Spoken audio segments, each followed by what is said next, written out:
Selama saya bertugas lah, banyak kes-kes yang macam ni lah. Okay, mungkin yang paling latest remaja yang dah bertahun dia buat dia tawarkan perkhidmatan seks, ya, tawarkan kepada sesiapa sahaja tanpa pengetahuan mak ayah. So sangat menyedihkan sebab mak ayah tak tahu.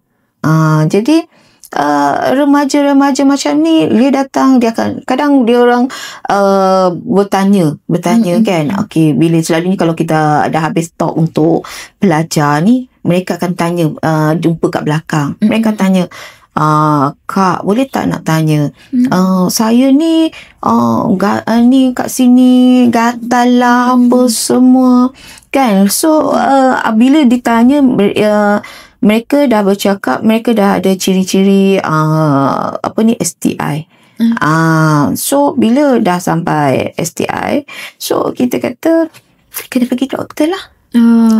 Kena pergi klinik macam mana? Kena pergi klinik juga sebab dia tak boleh tak boleh sampai dia kena melalui ubatan juga, kena jumpa doktor. So kita akan rujuk lah mereka pergi ke mana, yang klinik yang mana terdekat. So bila macam tu, dia kadang remaja-remaja ni ada yang kendiri dia dah bila dia tahu dia dah STI, dan so dia dah rendah lah.